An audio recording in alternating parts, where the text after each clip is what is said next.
नमस्कार दोस्तों, जादौन क्लासेस में आपका स्वागत है। चलते हैं आज की सबसे महत्वपूर्ण खबरों की तरफ। आज की सबसे पहली न्यूज़ है ये।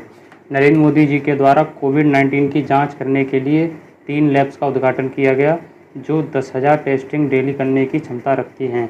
ये लैब मुंबई, कोलकाता और नोएडा में ओपन हुई हैं। दूसरा, दिल्ली गवर्नमेंट ने रोजगार के अवसर देने के लिए एक पोर्टल लॉन्च किया, जिसमें जॉब सीकर जाकर अपने लिए सूटेबल जॉब के लिए अप्लाई कर सकेंगे। तीसरा, चाइना ने भारत में एफडीआई के लिए 200 प्रपोजल्स दिए, जो मिनिस्ट्री ऑफ होम अफेयर्स में पेंडिंग के लिए हैं। अब 18 अप्रैल को इंट्रोड्यूस हुई न्यू इन्वेस्टमेंट पॉलिसी के तहत इंडिया में ऑटोमेटिक रूट से अब क्रिटिकल सेक्टर में एफडीआई नहीं किया जा सकता। क्रिटिकल सेक्टर जैसे defence, media, telecommunication, satellites, private security agencies, ये नियम केवल भारत के पड़ोसी देशों पर लागू होगा, जबकि नॉन क्रिटिकल सेक्टर में अब भी एफडीआई बिना किसी परमिशन के आ सकता है। ये सब चाइना को काउंटर करने के लिए किया गया, क्योंकि कोरोना की वजह से आई आर्थिक मंदी के कारण कंपनियों के शेयर वैल्यूज़ में गिरावट आई और इसका फ़ायदा चीन लेना चाहता था, जिसका एक उदाहरण उसकी एचडीएफसी में हिस्सेदारी है। आगे चलते हैं। 27 जुलाई को CRPF central reserve police force का फाउंडेशन डे के तौर पर सेलिब्रेट किया जाता है। एमएसएमई के लिए शुरू की गई स्कीम के तहत 3 लाख करोड़ का 43% लोन सैंक्शन किया जा चुका है। ये योजना इमरजेंसी क्रेडिट लाइन स्कीम के तहत इंट्रोड्यूस हुई। एमएसएमई का पूरा नाम micro, small and medium enterprises है। ये कोविड-19 क्राइसिस के लिए जारी हुए 20 लाख करोड़ के आर्थिक पैकेज का एक हिस्सा है।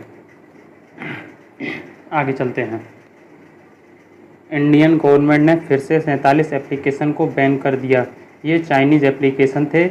इससे पहले गवर्नमेंट ने 89 एप्लीकेशन को इंडियन आर्मी के लिए बैन किया था और पूरे भारत में 59 एप्लीकेशन को बैन किया जा चुका है। इन सब के पीछे सिक्योरिटी रीजन बताया गया।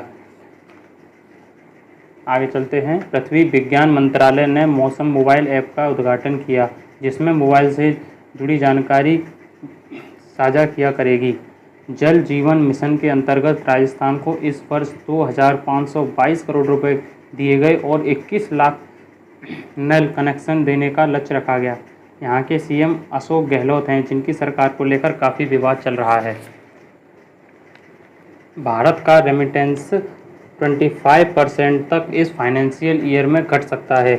भारत दुनिया का सबसे बड़ा रेमिटेंस प्राप्त करता है। फाइनेंशियल ईयर 2019-20 में जीडीपी का 2% रेमिटेंस भारत को मिला, जो लगभग 76 बिलियन यूएस डॉलर के लगभग था।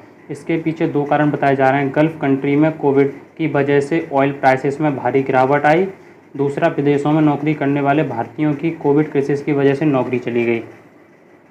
आगे, फ्रांस से 5 फाइटर प्लेन की पहली खेप भारत के लिए रवाना हुई, जो 29 जुलाई को अंबाला एयरबेस पर पहुंचेंगे। भारत सरकार ने 59,000 करोड़ रुपए में 36 राफेल खरीदने का सौदा फ्रांस से किया था। इससे पहले 1997 से 98 के बीच रूस से सुखोई विमान खरीदे गए थे। राफेल के साथ ही हैमर मिसाइल को खरीदने पर फ्रांस के साथ सहमति हुई है। भारत ने हाल ही में S-400 मिसाइल रूस से और अपाचे और चीनी हेलीकॉप्टर अमेरिका से खरीदे हैं। राफेल की से जुड़ी कुछ खास बातें। यह परमाणु मिसाइल डिलीवर करने में सक्षम है। यह दुनिया के सबसे सुविधाजनक हथियारों का इस्तेमाल करने की क्षमता रखता है। इसमें 2 तरह की मिसाइल यूज़ की जा सकती हैं, जिस एक की क्षमता 150 किलोमीटर तथा दूसरे की 300 किलोमीटर है। यह इंडियन एयरफोर्स द्वारा इस्तेमाल किए जाने वाले मिराज का एडवांस वर्जन है। भारत के पास करंट में 51 मिराज फाइटर प्लेन हैं। इसकी राफेल की स्पीड 2020 किलोमीटर पर आवर है। इसके अंदर एक खास बात और है, इसमें हवा से हवा में, मतलब हवा में उड़ते हुए भी इसमें फ्यूल रिलोड किया जा सकता है। Thank you.